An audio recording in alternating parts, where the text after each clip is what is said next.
اس کے دو حصے ہیں۔ پہلے حصے میں 4 باتوں کا ذکر ہے اور دوسرے حصے میں 3 باتوں کا ذکر کیا گیا تھا۔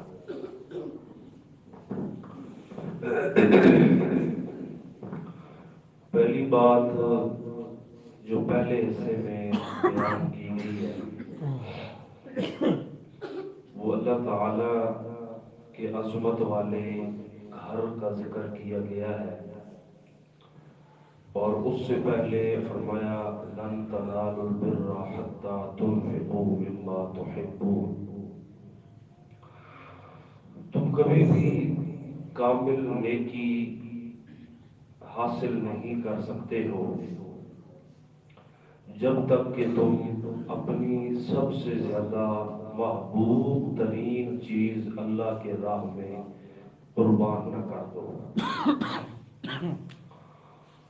حضور صلی اللہ علیہ وسلم کے ایک صحابی تھے حضرت ابو طلحہ رضی اللہ تعالی عنہ۔ ان کا بہت بڑا باغ تھا۔ وہ آئے اور نبی علیہ السلام سے عرض کی کہ یا رسول اللہ، میں اس باغ کو سب سے زیادہ پسند کرتا ہوں، تو میں چاہتا ہوں کہ میں کامل نیکی حاصل کر لوں تو میری طرف سے میرا یہ باغ اللہ کے راستے میں صدقہ ہے۔ یہ کوئی معمولی بات نہیں ہے۔ آج بھی ایسے لوگ موجود ہیں جو اپنی پوری کی پوری حویلیاں اللہ کے راہ میں دے دیتے ہیں۔ ایسے لوگ ہیں۔ صحابہ کرام کا ہم نے اگر یہ قصہ پڑھا ہے تو ہم سوچتے ہیں کہ یہ کیسے ہوگا، کیسے کیا ہوگا۔ ہم نے دیکھا بھی ہے۔ ہمارے یہاں ایک بزرگ تھے، میرے قریب بیٹھ کے درس قرآن سنتے تھے۔ میں روزانہ عام دنوں میں رمضان سے ہٹ کے درس قرآن دیتا ہوں مغرب کے بعد، تو وہ اقوال نمرہ مسجد میں غالباً وہاں نماز پڑھ کے کبھی بیٹوں کو اور کبھی کسی دوست کو لے کے فوراً موٹر سائیکل پہ یہاں میرا 20-25 منٹ کا درس سننے کے لیے روزانہ آتے تھے۔ بڑے پکے بغیر تھے، وفات سے کوئی ہفتہ پہلے غالباً انہوں نے وہ حویلی جس میں وہ رہتے تھے وہ مدرسے کے نام چڑھا دیا اللہ کے راستے کے نام، اور 3-4-5 دن کے بعد فارغ اللہ کے حضور پہنچ گئے۔ اللہ ان کے درجات بلند فرمائے۔ ساتھ ہی آگے فضائل کعبہ ذکر کر دیے کہ اللہ تعالیٰ کا جو گھر ہے، پہلا گھر روئے زمین پہ جو بنایا گیا تھا وہ بڑی عظمت والا، بڑے مقام والا، بڑی شرافت اور کرامت والا گھر ہے۔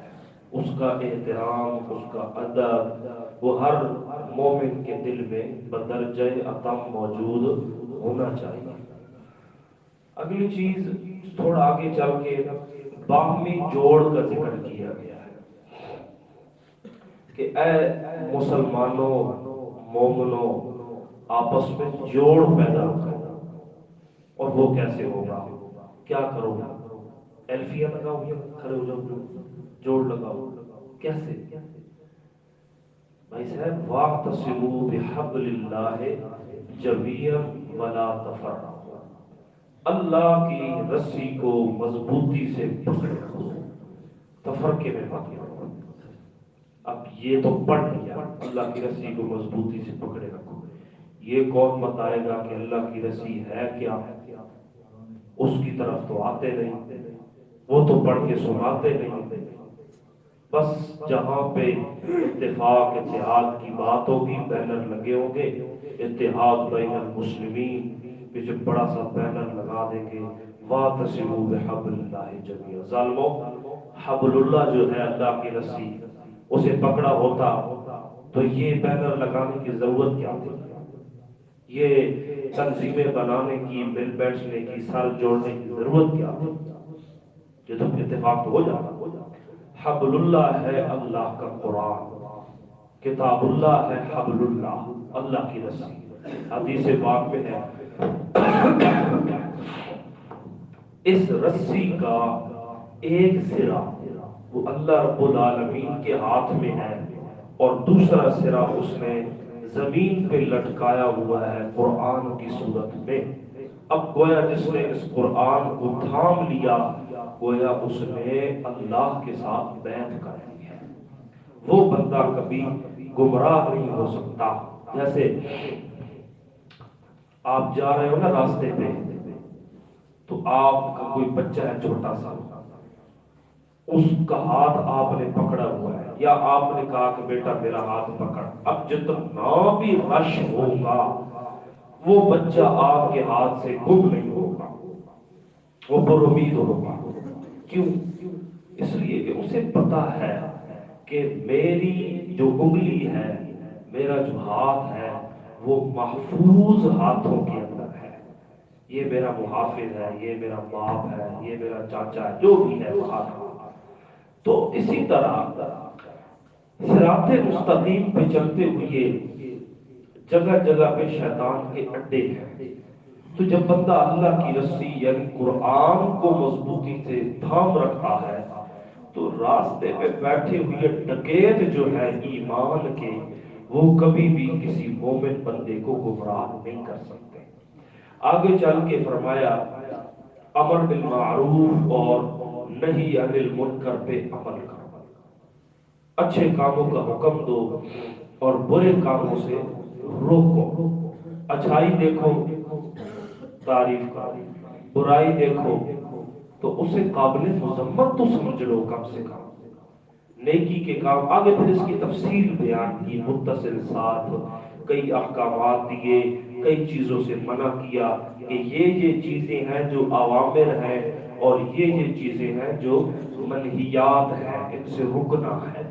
اس کی مزید تفصیل جو ہے وہ 15ویں پارے میں ہے، وہاں 15 چیزوں کا حکم دیا، اور غالباً 10 چیزوں سے منع کیا گیا، روکا گیا کہ یہ تمہارے ایمان کی سلامتی کے لیے خطرہ ہے۔ اس کے آگے 3 غزووں کا ذکر کیا گیا، غزوہ بدر کا ذکر کیا گیا، اور صحابہ رسول صلی اللہ علیہ وسلم کی جوانمردی، ان کی شجاعت، ان کی بہادری، اور ان کا اللہ کی راہ میں لڑنا، ان کی تعریف کی گئی، اللہ نے تعریف کی ان کی۔ اور اس کے بعد اس کی بڑی تفصیل ہے، وہاں میں اجمال کر رہا ہوں۔ آگے غزوہ احد کا ذکر ہے۔ غزوہ احد یہ بڑا مشکل ترین مرحلہ تھا۔ غزوہ بدر بھی بہت مشکل تھا، لیکن غزوہ احد قدرے اس سے تھوڑا زیادہ مشکل تھا۔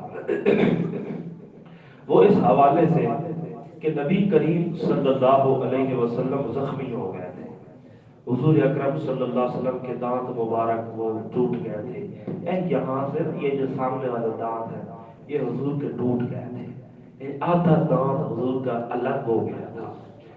بخاری شریف میں حدیث ہے، صحابہ بیان کرتے ہیں کہ ویسے عام بات یہ ہے کہ کسی کا سامنے والا بالخصوص دانت ٹوٹ جائے، یہ والا سامنے والا، تو بندہ اچھا نہیں لگتا، بندہ ہنسے نا تو وہ تھوڑا بدنما لگتا ہے، اچھا نہیں لگتا۔ لیکن حدیث پاک میں ہے، صحابہ بیان کرتے ہیں حضور اکرم پہلے بھی بہت اچھے تھے، حضور اکرم پہلے بھی بہت خوبصورت لگتے تھے جب آپ ہنستے تھے تو، لیکن جب سے نبی پاک کا سامنے والا دانت ٹوٹا تھا تو جب آپ ہنستے تھے تو پہلے سے بھی زیادہ خوبصورت لگتے تھے۔ یعنی اللہ تعالیٰ نے حضور کو بنایا ہی ایسا تھا۔ تو یہ تھوڑا بڑا ٹف مرحلہ تھا جو مسلمانوں میں آیا، ابتداءً مسلمانوں کو فتح حاصل ہوئی، لیکن انتہاءً کسی وجہ سے وہ یہ کہ درہ چھوڑ دیا تھا، اس کا صورت میں ذکر ہے، اس لیے میں تفصیل کر رہا ہوں۔ درہ چھوڑ دیا تھا، وہ جو تیر انداز تھے انہوں نے اجتہاد کیا تھا کہ حضور کی بات کا مطلب یہ ہے کہ جب تک فتح نہ ہو تب تک وہاں تمہیں ٹھہرنا ہے. اب تو مقصد کوئی نہیں نا. دیکھو وہ بھاگ گئے ہیں, اب تو درے سے نیچے اترنا چاہیے, کوئی مسئلہ نہیں. 10 کھڑے رہے, 40 اتر آئے, 50 دیر اندازوں میں سے. حضرت خالد بن ولید رضی اللہ تعالیٰ کو, یہ اس وقت مسلمان نہیں تھے, یہ بڑا زبردست بندہ تھا, عجیب ہی یہ ان کی شخصیت تھی. ایک کمانڈر تھے بڑے زبردست قسم. زندگی بھر حضرت خالد بن ولید بھلے کفار کی صفوں میں کھڑا ہے یا مسلمانوں کے صفوں میں کھڑا ہے, جدھر حضرت خالد تھا وہ لشکر ہارتا نہیں تھا. اس لیے جب حضرت فاروق اعظم کی حکمرانی آئی تو ایک غزوے پہ بھیجا نا جب حضرت خالد سمیت دیگر صحابہ کو, تو پیچھے سے فوراً حضرت خالد کی معزولی کے احکام جاری کر دیے. کئی صحابہ نے بڑا اشکال کیا, ہمیں بھی آپ نے حضرت خالد بن ولید کو معزول کر دیا کمانڈری سے, تو حضرت عمر جڑا وقت مصیبت آپ پہ حساب لا سکتے ہو. حضرت عمر فرمانے لگے یہ ذہن میں خیال بنتا جا رہا ہے کہ خالد ہوگا تو جیتیں گے, خالد نہیں ہوگا تو نہیں جیتیں گے. ایک گل دماغ چو کٹو, توکل اور بھروسہ وہ اللہ کی ذات پہ ہونا چاہیے, حضرت خالد بن ولید پر نہیں ہو. لڑیں گے آپ کے ساتھ, لیکن کمانڈر یہ نہیں ہو, کمانڈر کوئی اور. بہرحال جی انہوں نے حملہ کیا اور 10 صحابہ شہید ہو گئے, اور پیچھے سے بھی گھیر لیا. آگے والوں کو آواز لگائی کہ پیچھے پلٹو, ہم نے گھیر لیا ہے. پھر صحابہ کو پتہ ہی نہیں چلا اے اپنا ہے اے پرایا ہے. پھر جناب والا کثیر تعداد میں صحابہ کرام شہید ہو گئے. اب وہ جو 40 بندے تھے نا, ان کی توبہ کا اللہ نے ادھر ذکر کیا ہے, ادھر ذکر کیا ہے. اب وہ پریشان تو تھے کہ ہماری وجہ سے جنگ ہار گئے, شکست ہو گئی. بڑے بیچارے نادم تھے, ندامت تھی انہیں. ظاہر ہے شرمندگی تو ہوتی ہے بندے کو جب اتنے بڑی شکست ہو جائے بظاہر. تو قرآن نے انہیں تنہا نہیں چھوڑا. قرآن نے کہا کوئی بات نہیں, سب ہوتا رہتا ہے. اللہ تعالیٰ نے تمہیں اپنی رحمت سے معاف کر دیا ہے, اللہ تم پہ مہربان ہو گیا ہے, اللہ نے تمہیں معاف کر دیا ہے. عجیب بات یہ ہے, جرم کیا تھا بظاہر نظر آنے میں, دنیا کے حساب میں جرم ہوا تھا, یا تو اللہ کے دین کا نقصان ہوا یا پھر نبی علیہ السلام کا کہ آپ کے اصحاب شہید ہو گئے. ہاں, جن کا جرم ہوا, جن کا نقصان ہوا, انہوں نے فوراً اسی موقع پہ قرآن نے کہا ہم نے معاف کر دیا ہے. جن کا کوئی نقصان ہی نہیں ہوا ان کی تکلیف ہی نہیں ختم ہو رہی. آپ نہیں سمجھے, جن کا کوئی نقصان ہی نہیں ہوا, جن کا کوئی لینا دینا ہی نہیں ہے, ان کی تکلیفیں نہیں ختم ہو رہی. فلاں نے یوں کر دیا تھا, فلاں نے یوں کر دیا تھا. بھائی پہلی بات یہ ہے 1500 سال کے بعد تمہیں صحابہ کرام کا جج کس نے بنایا کہ تم بیٹھ کے ان کے فیصلے کرو کہ فلاں نے فلاں حق پہ تھا, فلاں نے یہ کیا, فلاں نے یہ کیا. خدا کے لیے بھائی ان کی جان چھوڑ دو, ان کا معاملہ اللہ کے سپرد ہے, اللہ کے حضور پہنچ گیا ہے. اب کیا چاہتے ہو, کتنا عرق نکالنا ہے, کیا کرنا چاہتے ہیں؟ ان باس مباحثوں کا سوائے اس کے کوئی نتیجہ نہیں ہے کہ لوگوں کو صحابہ سے بدظن کر دیا جائے. بس اس کے علاوہ مان بھی لیے جائے فلاں نے یہ غلطی کی, ٹھیک ہے, پھر اب کیا کریں ہم بتاؤ, کچھ بھی نہیں. اور بھائی صاحب مقصد یہ ہے کہ ان مقدسات کو آپ متشابہات بنا دیں, آپ انہیں یوں سمجھو کہ لوگوں کی نگاہوں میں ڈاؤن کرنے کے لیے ایک خصوصی مکتبہ فکر ہر وقت لگا ہوا ہے. اللہ تعالیٰ نے ان کی مغفرت اور ان کے معاف کرنے کے فیصلے کر چکے ہیں. اور تیسرا ایک چھوٹا سا غزوہ تھا حمراء الاسد, یہ ایک گاڑیوں میں لوگ آئے تھے, چھاپا مارا تھا, اس کا چھوٹا سا ذکر موجود ہے. تو یہ چیزیں, اور آخر میں کامیابی کے 4 اصول بیان کیے گئے ہیں. نمبر 1 صبر. دیکھو مسلمانوں, تم نے بہت بڑی چیز کا اقرار کیا ہے, کلمہ, دین, اسلام, مذہب. اب ظاہر ہے اللہ تو آزماتا ہے. سورۃ عنکبوت کی ابتدا میں کہا احسب الناس ان یترکوا ان یقولوا آمنا وهم لا یفتنون. تمہارا کیا خیال ہے کہ تم یہ کہو گے کہ ہم ایمان لے آئے اور تمہیں خدا آزمائے گا نہیں؟ تم پہ آزمائش نہیں آئے گی کیا؟ تمہیں ایسے ہی چھوڑ دیا جائے گا؟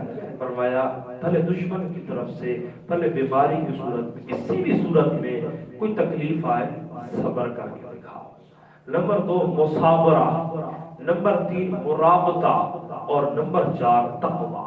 جب تک یہ 4 اصول ہوں گے، صبر کرو بھی صحیح، صبر کی تلقین بھی کرو، اور مرابطہ یعنی اپنے اسلحے تیار رکھے کرو. مرابطہ کہتے ہیں ربط کو باندھنا. گھوڑے ہر وقت ریڈی رکھے کرو، اسلحہ دشمن کے خلاف ہر وقت تیار رکھا کرو. کبھی بھی اللہ اور اس کے رسول کی طرف سے آواز آئے جہاد کی تو مسلمانوں تمہیں ہر وقت تیار رہنا چاہیے. تمہارے دل میں دشمن کے خلاف نرمی نہیں ہونی چاہیے. مجھے یہ بتاؤ کیا دشمن کے دل میں بھی آپ کے بچے کے لیے، بچوں کے لیے نرمی ہے؟ نہیں. کیا پتا فلسطین کے بچوں کو چھوڑ رہے ہوں گے، چھوٹے چھوٹے ہیں، دودھ پیتے، مائیں مر جائے گی تو کیا کریں گے؟ ملبے تھلے دب گئے، 2 ٹکڑے، 6 ٹکڑے بچوں کے نکال رہے ہیں چھوٹے چھوٹے. کچھ بلڈنگوں کے نیچے بچے دب گئے. ایک بچے کا میں دیکھا صرف جتنا بیٹا چپا نہیں بڑی اگلی ایڈے ایڈے ہاتھ تھا، اس نے خالی بلڈنگ تو باہر تو وہ جینا ہے غالباً وہ ہی کرے میں فیڈر اس کے ہاتھ میں تھا، یوٹیوب کرتا تھا تو منہ میں ڈالنے کی کوشش کرتا تھا. بڑے عجیب عجیب حالات ہیں. کھانے کو کچھ نہیں، پینے کو کچھ نہیں. جب انواع و اقسام کی چیزیں آنکھوں کے سامنے جب آپ دیکھو نا دسترخوان پہ، اللہ کو شکر ادا کیا. اور بالخصوص دعاؤں میں ان بیچاروں کو ضرور یاد رکھا کرو. میری طرف سے اور آپ کی طرف سے وہ فرض کفایہ ادا کر رہے ہیں بیت المقدس کے لیے. ان کا ذاتی کیا مسئلہ ہے؟ انہیں جان پیاری نہیں، وہ کہیں اور شفٹ ہو جائیں. اسرائیل تو کہتا ہے بھائی مان جاؤ، بھائی میں تمہیں کیا کہتا ہوں، جاؤ علاقہ چھوڑو جاؤ. وہ تو قبضہ چاہتے ہیں وہاں، انہیں مارنا تھوڑی جائے گا. تو وہ نہیں جا رہے. سمجھ میں یہ قبلہ اول جیسا مشہور ہے اس کی حفاظت کی خاطر. تو اس کے دل میں آپ کے بچوں کے لیے کوئی نرمی نہیں ہے. اور انشاءاللہ ہمارے دل میں بھی بوقت جہاد اگر وہ جیسے کر رہے ہیں مجاہدین، دیکھو ان کے بچے پکڑے کس طرح انہیں ایک تھپڑ تک نہیں مارا. یہ تو اسلام کی خوبصورتی ہے. عورتوں پہ ہاتھ نہیں اٹھانا، بچوں پہ ہاتھ نہیں اٹھانا، ان کے بوڑھوں پہ ہاتھ نہیں اٹھانا جو لڑائی کے قابل نہیں ہے. یہ اسلام کا درس اور تعلیم ہے. لیکن کفر آنکھوں پہ مکے مارے چھوٹے چھوٹے بچوں کے، آنکھیں پانی بن کے ان کی بہ گئی. آنکھوں پہ مکے مارے نا چھوٹے چھوٹے معصوم 3 2 سال کے بچے نہیں ہیں، یہ والی جگہ ان کی آنکھوں میں یوں مارتے ہیں. ان کے گلوں پہ یوں 2 2.5 سال کے بچے کے گلے پہ پاؤں رکھ کے پورا بندہ اوپر کھڑا ہو جاتا ہے. بچے کا منہ کھل جاتا ہے، اس کی گردن کی ہڈی ٹوٹ جاتی ہے. جنہوں نے نکے نکے ہیں نا ذرا تصور کرو کیا انہاں اپنی اولاداں پیاریاں نہیں سمجھے ساڈے کوئی اتنی کچرے نہ ڈھیر ہے کہ جو مرضی جو کرے. تو قرآن کہتا ہے کہ عام حالات میں ہم تمہیں امن کا درس دیتے ہیں، لیکن حالت جنگ میں ہم تمہیں بالکل امن کا درس نہیں دیتے. گھس جاؤ ان کی صفوں میں اور صدیاں ناس کر کے رکھ دو دشمن کا. قرآن نے سب سے زیادہ غصہ یہودیوں پہ کیا ہے. عیسائی پھر بھی تھوڑا سا تمہارے قریب ہے، یہودی سے کبھی نرمی نہیں کرتی. یہ تمہارے ہتھے چڑھ جائے مسلمانوں کسی صورت میں اس کی جان نہیں بخشے. اور یہ ہوگا آج ہم بھگت رہے ہیں، انشاءاللہ ان قریب وہ بھگتیں گے. اور درخت کیا پتا پتا پتھر پتھر بولے گا اے مسلمان یہ چھپا ہوا ہے پیچھے آ کے اس کی ذرا درگت بنا دے، اس کی گردن قلم کر دے. اور پھر ایسے ندیاں بہیں گی یہودیوں کے خون. یہ پتہ انہیں بھی ہے، اس لیے وہ غرقت کا درخت زیادہ سے زیادہ لگا رہے ہیں جو انہیں امان دینے کی کوشش کرے گا. تو یہ آخر میں تقویٰ، یہ جہاد تم تب کر سکو گے، صبر تب کر سکو گے، تلقین صبر تب کر سکو گے جب تمہارے دل کے اندر اللہ کا ڈر ہوگا. تقویٰ آگے بالکل مختصر سورت کے دوسرے حصے میں 4 چیزوں کا ذکر ہے، بالکل یتیموں کا حق، سورت نساء کی ابتدا۔ دیکھو کوئی یتیم ہے، اس کا مال اگر تمہارے پاس ہے، وہ بڑا ہوا، عقل مند ہوا، دانا ہوا، ہمیں سورت نساء کہتی ہے اس کا مال اس کے حوالے کر دو۔ لیکن ایسے نہیں، اور تو پتر بڑا ہو گیا اور تھوڑی ضرورت اے تیرے پیو کا مال ہے، کتے بھی نہیں، بالکل نہیں، اس کا امتحان لو۔ فقہاء نے ترجیحات بیان کی، امتحان لو کیسے؟ اسے پیسے دو، جا بیٹا یہ چیز خرید کے لا، اگر وہ گھاٹے کا سودا کرے پھر اسے مال نہیں دینا، ادھا مہینے وجہ کے پرا کرے سی پھر اسے نہیں دینا، اگر وہ نفع کا سودا کر کے آئے تو پھر اس کا مال اس کے حوالے کر دو۔ بعض حضرات نے عمر بیان کی ہے کہ 25 سال کا ہو جائے اس کے حوالے کر دو۔ بہرحال جی، بعض فقہاء نے 40 بھی لکھا ہے، 40، لیکن 40 سال تئی جلتے ہوئی گئی، وہ تو افیار نہ کرا دے اس نے، سمجھا گی، اس لیے ذرا تھوڑا جاتی میں ٹھکا رکھا۔ بہرحال یتیموں کا مال، قرآن کہتا ہے یتیموں کا مال کھانے والے اپنے پیٹوں میں کیا بھرتے ہیں بھائی؟ آگ، آگ۔ اے جڑے گل آوے کہ میں رہ نہ سکنا، یہ بیماری سمجھ لو، مجبوری سمجھ لو، تو یہ جڑے تریا، چوتھا، ساتا اور کیا ہونا چلیا، یہ جڑے کہڑے حساب میں جانے؟ انہوں نے پیو ہویا، وہ یتیم نہیں ہو گئے اگر وہ بچے تھا؟ ایک مولوی صاحب نے 1.5 کٹ کے بول گیا نا، اگر تریا تے ساتا تے چوتھا تے چلیا تے کل کہاں پترے نالوں زیادہ ٹینشن مولوی صاحب ہوندی، سمجھ آئی؟ وہ تو دعا ہی کرنا روزانہ اٹھ کے بھی انشاءاللہ کوئی اعلان تھی بھی میڈے محلے کوئی مرے صحیح یہ میڈا انتظام ہوئے۔ یہ سارے ایمان کے ڈاکو ہیں، بےایمان بدماش ہیں یہ سارے، خدا گواہ ہے شریعت میں ان چیزوں کا بالکل قطعا کوئی وجود نہیں، بالکل مطلق کوئی وجود تک نہیں ہے۔ آگے فرمایا عورتوں کے معاملے میں اللہ سے ڈرو، اللہ سے ڈرو عورتوں کے معاملے میں، اللہ تعالیٰ نے تمہیں ان پر حاکم مقرر کیا ہے، ان کے چند ایک حقوق ہیں، وہ حقوق ان کے پورے کرو، اور ساتھ تعدد ازواج کی اجازت دی، حکم نہیں دیا، تعدد ازواج کی اجازت ہے۔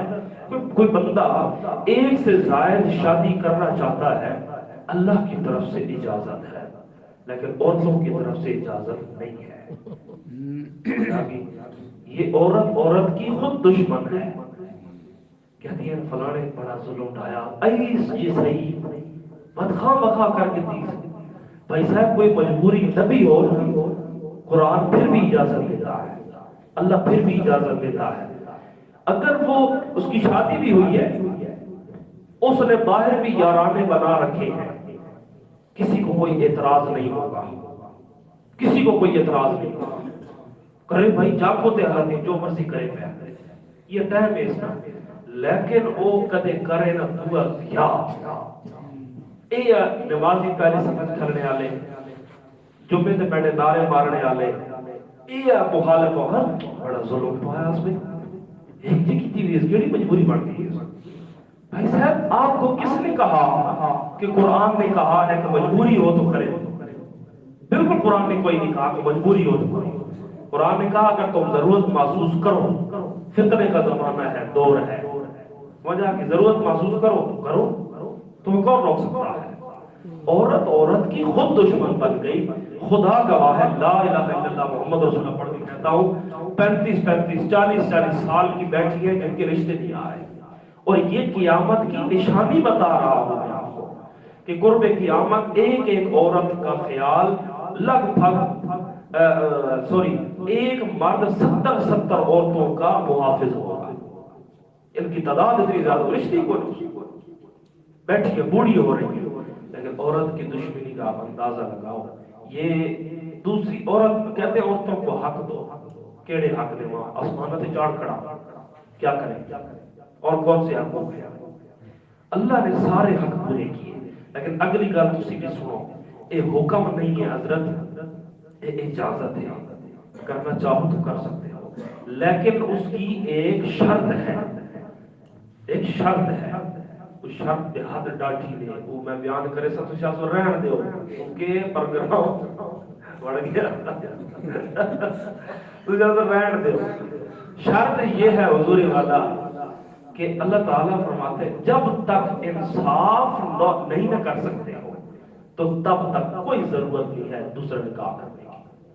اگر اسے جو کھلایا دوسری کو بھی کھلانا پڑے گا، جو اسے پہنایا دوسری کو بھی پہنانا پڑے گا، جیسی رہائش اسے دی ویسی ہی رہائش اسے بھی دینی پڑے گی۔ سمجھ میں آ گیا کیا؟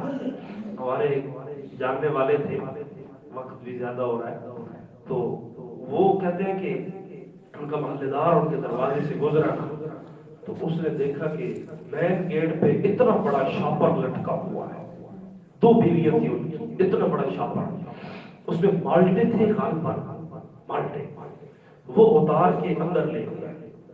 کوئی رشتہ دار تھا غالباً کہ تواڈے مالٹے پتہ نہیں کوئی بات ٹنگ گیا کہ تسی اندر رکھ لو۔ وہ جو نیچے والی تھی یہ الگ الگ مکان تھے ان کے باہر، تو اس نے پھر سے اٹھا کے پھینکے نا وہ باہر گلی تھی کہ مالٹا۔ وہ حیران ہو گیا خیر تو ہے۔ اس کا میاں آیا تو پوچھا بھی یہ کیا مسئلہ ہے جی، یہ تو مالٹے اٹھا کے باہر پھینک دی۔ وہ آکر لگی کہ دوئی واسطے آنے تو بیٹھے میڈے واسطے آنے سارے کھٹے نہیں وہ 10 وہ ڈڈا کے کرے سارے کپ کے چیک کر کے آنے آگے سارے بیٹھے۔ یہ تو اللہ کی دے دے نا بھائی صاحب، اللہ مٹھاس بھائی وہ کنجے پتہ لگ گیا یہ مٹھا نہیں کھٹا جی۔ تو بہرحال یہ چیزیں میٹر نہیں کرتی، یہ تو اللہ کے کام ہے۔ بہرحال انصاف شریعت نے پہلی شرط رکھا ہے، انصاف کر سکتے ہو تو کرو، انصاف نہیں کر سکتے ہو تو قطعاً کوئی ضرورت نہیں۔ جو بندہ انصاف نہیں نہ کر سکتا، حدیث پاک میں ہے قیامت والے دن اس حال میں اٹھے گا کہ اس کا آدھا بدن فالج زدہ ہوگا، بالکل کالا سیاہ ہوگا، اور اللہ تعالیٰ اس بندے کی طرف آنکھ اٹھا کے بھی نہیں دیکھے گا۔ اللہ اسے دیکھنا بھی گوارا نہیں کرے گا کہ میری انتہائی کمزور مخلوق جس کا میں نے اسے حاکم بنایا یہ اس کا خدا بن کے رہا، یہ اس کی حق بھی نہیں دیتا تھا، اس پر فرعون بن کے رہا۔ اللہ تعالیٰ بھی اس نے اس کو اس کا حق نہیں دے گا، دیکھے گا بھی، لیکن ایک بندہ کوشش کرتا ہے، روایات میں کوشش کرتا ہے بشری تقاضے کے پیش نظر کسی سے کمزوری ہو بھی جاتی ہے تو وہ معاف ہے کیونکہ کوشش کر رہا ہے۔ ظاہر ہے سجنوں گل جی ہاں گل جی میں بھائی اے تراڑی یہ کیا نہیں بگنی یہ دو تھا اگو بھی دیکھانا بھی اگلی کیڑے حسابے اس کو بھی سمجھنا چاہیے، تو یہ قرآن نے اجازت دی ہے۔ تو اس کے بعد آخری نمبر پہ جو بات ہے وہ یہ ہے کہ میراث کا ذکر کیا ہے کہ جو وارث بنتے ہیں ان کو ان کا حق ضرور دے دینا چاہیے۔ وہ غریب بندہ بھی اگر آپ کے دروازے پہ آ جائے اور تم وراثت تقسیم کر رہے ہو تو کچھ اسی میں دے دو، بھلے اس کا حق نہ بتاؤ۔ اور آخر میں کچھ محرم عورتوں کا ذکر کیا گیا کہ یہ عورتیں محرم ہیں جن کے ساتھ تمہارا نکاح نہیں ہو سکتا اور ان کے ساتھ تمہارا پردہ بھی نہیں، وہ اب سب کو پتہ ہے جی۔